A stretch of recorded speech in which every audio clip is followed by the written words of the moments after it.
ওয়ালাইকুম রহমতুল্লাহ শেখ। ওয়ালাইকুম আসসালাম রহমতুল্লাহ বরকাত। জি বলেন। শেখ আমার নাম সেলিম, আমি কানাডা থেকে প্রশ্ন করছি। বলেন। শেখ, সামনে হজ, তা আমরা আমাদের এখান থেকে ইনশাল্লাহ আমরা প্রায় 300 জনের মতো আমরা কানাডা থেকে, আমি টরন্টো থেকে আমরা হজে যাচ্ছি এবার ইনশাল্লাহ। তো আমি মাশাআল্লাহ। ব্যক্তিগতভাবে আপনার আপনার জাদুল মাদের 8টা পর্ব আমি কয়েকবার শুনেছি, আর বুখারি আপনার এখন চলছে 9টা আমার শোনা হয়ে গেছে। 10 নম্বর সিরিজটা এখনো শুনিনি। তো কিছু জি। আমাদের সফরের উপরে কিছু ভিন্নতার জন্য কিছু প্রশ্ন আমাদের মনে তৈরি হয়েছে মসজিদে, কেউ উত্তর জানানো, তো ভাবলাম যে আমি যদি উত্তরগুলি তাদেরকে বলতে পারি তাদের সবার জন্য সুবিধা হয় আর কি। আমি জানি এই প্রশ্ন এই এই এই প্রোগ্রামে একটা বেশি প্রশ্ন করা যাবে না। আপনি যদি আমাকে পারমিশন, তাহলে আমি আপনাকে প্রশ্ন করতে পারি প্রথম প্রশ্ন করার মানে পর, আর না হলে আমি করবো না। এতগুলি প্রশ্ন জি। করলে তাহলে তো আপনি পুরো না, আমার সময়টাই। আমার আমার না, আমার জাস্ট এহরাম নিয়ে একটা প্রশ্ন, আতর নিয়ে একটা প্রশ্ন, ব্যাস, আর কোনো কিছু ঠিক হবে না। মানে এটা তো ঠিক আমার আছে, ঠিক ব্যক্তিগত আছে। নিয়ে সবারই এটা উপকার হবে। এহরাম সম্পর্কে আহ, ঠিক আছে, আ- প্রশ্ন করুন। জি। তো আমি বলছি আপনার স্তর আর লেকচার এখানে একটি অনেক কথা ডিটেলস বলেনি নিয়ে আপনাকে। বলেছে। জি আপনাকে বললেন যে হজের ওপর সংক্ষিপ্ত আলোচনাও আছে, কারণ বুখারীর আলোচনা অনেক ডিটেলস হবে। জাদুল মাদের আলোচনায় আপনার সাতটা আটটা আছে, যেমনটা বললেন। জি হ্যাঁ। জি জি তো জি জি। এগুলো সাধারণ মানুষ সবাই শুনবেন না, হয়তো আপনি শুনেছেন, আল্লাহ আপনার খাস রহমত করেছেন আপনার উপর, কিন্তু কয়জন শুনবে? আমিন আমিন। জি গত হাজে এক আমার আত্মীয়, সে বলছে আমাকে সংক্ষেপে হজটা 5 মিনিটের মধ্যে বলে দিন। তো এমনও হাজি এটা আছে তো সম্ভব যাকে না। পাঠিয়েছে আধা ঘন্টা। আধা ঘন্টার আমার একটা লেকচার আছে হজের নিয়মাবলী, হজের পদ্ধতি মাত্র আধ ঘন্টা। তারপরে বলছে আমাকে 5 মিনিটে বলে দেন। তো সে 5 মিনিট ওয়ালা হজ করবে সে। অধিকাংশ মানুষ কিন্তু এরকম, যারা আপনার 300 আসছে, আমি তাদের কথা বলছি না, কিন্তু আছে এদেরই সংখ্যা বেশি, যারা শুধু কোন রকম করে সারতে যায়, অজ্ঞতার সাথে এবাদত বন্দেগী সারতে চায়, শিখতে চায় না। যার যার ফলে তাদের ভুল হয়, আর তারা হজের সেই পূর্ণ নেকি পায় না।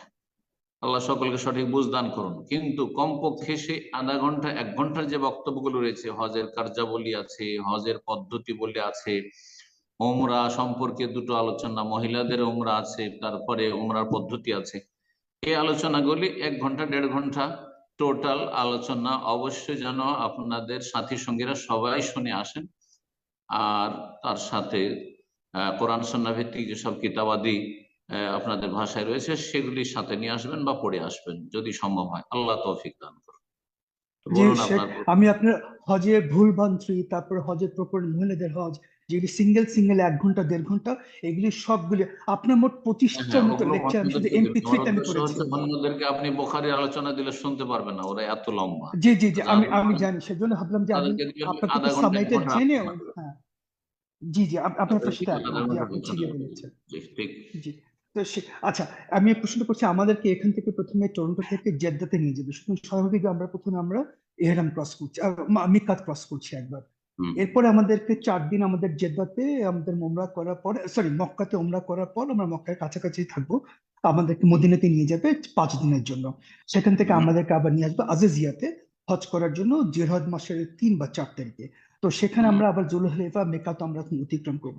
তা আমরা 100 ফুট আমরা 2টা বার মিক্কাত আমরা অতিক্রম করছি। প্রশ্ন হচ্ছে, আমরা কি তাহলে দুবার আমরা করতে পারবো? আর আমরা কখন তামাত্তু হজের আহ নিয়তটা আমরা করব? আপনি বলেছেন যে রাসূলুল্লাহ সাল্লাল্লাহু আলাইহি ওয়াসাল্লাম কখনো একটা সফরে একটা সোমরা করাটা উনি পছন্দ করতেন না, এই জন্য আপনাকে প্রশ্ন করেছি।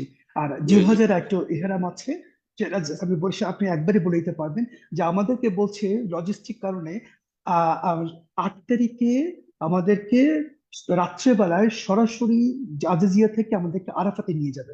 আরাফাতে আমরা পৌঁছতে পৌঁছতে অনেক রাত হয়ে যাবে, ওখানে আমরা ফজর পাবো। তা আমরা মিনাতে যেতে পারছি না।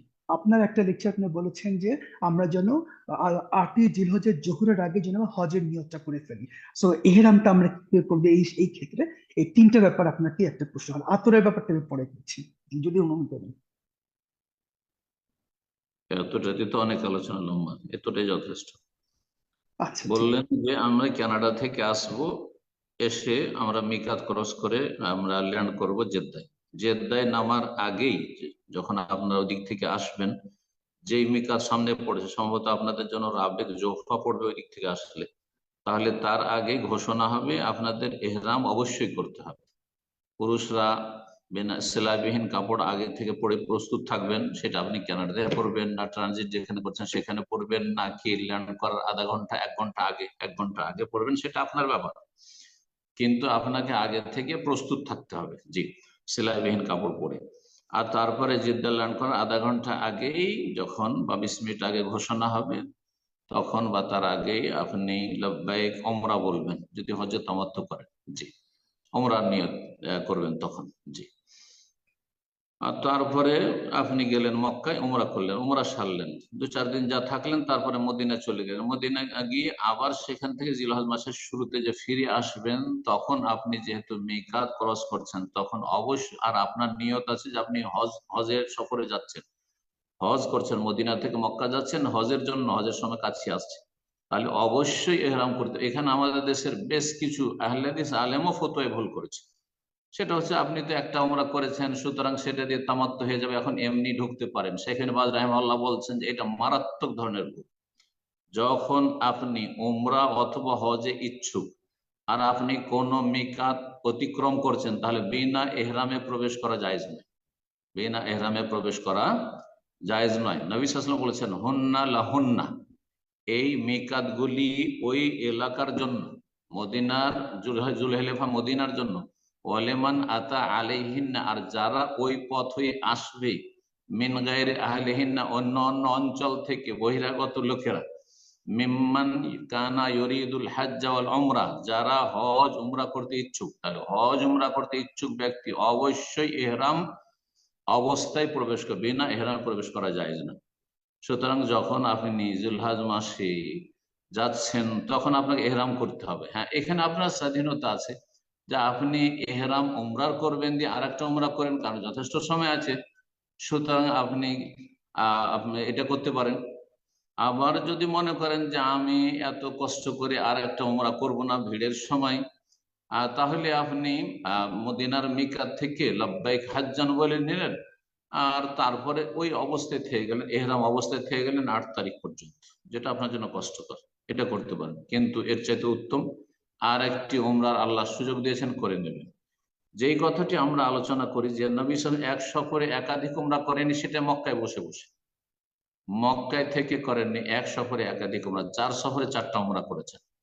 অর্থাৎ যারা এই যে সুন্নতের খেলাফ বেশি বেশি উমরা করছে, তাদের ভুলটি সংশোধনের উদ্দেশ্যে, যে মসজিদে আয়েশা, মসজিদে তানিম যাচ্ছে, এই 3 কিলোমিটার 5 কিলোমিটার দূরে, আর তারপর সেখান থেকে আবার একটি উমরা, আবার যাচ্ছে সকাল বিকাল, সকাল বিকাল যাচ্ছে আর করছে, এটা জায়েজ নয় বা এটা সুন্নতের খেলাফ, এর কোনো প্রমাণ নেই।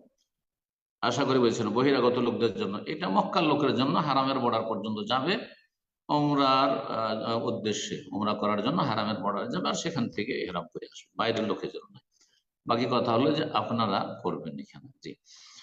আর তারপরে আর একটি বিষয় জিজ্ঞেস করছিলেন, সেটা হচ্ছে যে 8 তারিখ যে এতে থাকবেন, দিনের বেলা তো থাকলেন আপনি মেনাতে, জোহর আসর মাগরিব এশা পড়লেন, কিন্তু এশা পরে ফজরের আগে আগে রাত 11টা 12টার দিকে অধিকাংশ হাজিদেরকে আজকাল আরাফা নিয়ে যাওয়া হয়।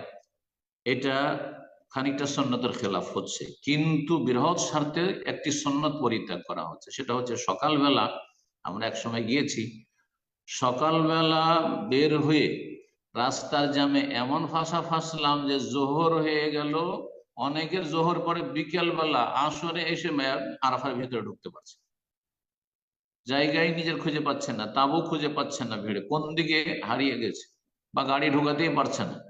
তো এইসব কারণে এখন করেছে কি, এই প্রায় 8-10 বছর থেকে এগুলো হয়েছে। সেটা হচ্ছে অধিকাংশ হাজিদেরকে রাত্রে নিয়ে চলে যায়, অল্প হাজিরা থাকে যারা সকালবেলা যায়, অল্প হাজিরা থাকে যারা সকালবেলা যায়, আর সেটি উত্তম। সূর্য ওঠার পরে 9 তারিখে বেরোবেন মেনা থেকে, আর তারপরে সেখানে পৌঁছবেন, এটি উত্তম। কিন্তু সেটা করা সম্ভব হলে, যদি আপনি আপনার বাস ছেড়ে দেন অথবা ট্রেন ছেড়ে দেন, রাত্রে গেলেন না, কাফেলা ছেড়ে দিলেন, তাহলে সকালবেলা একা একা গিয়ে আপনার তাবু আরাফাতে খুঁজে পাবেন না, তখন রাস্তায় কোথায় থাকবে, রাস্তায় তো বসতে দিবে না, আজকাল মহাবিপদে পড়বে। সুতরাং একটি সুন্নত ছুটলো বৃহৎ স্বার্থে, সেই সুন্নত ছেড়ে আপনি সাথী সঙ্গীদের সাথে থাকবেন।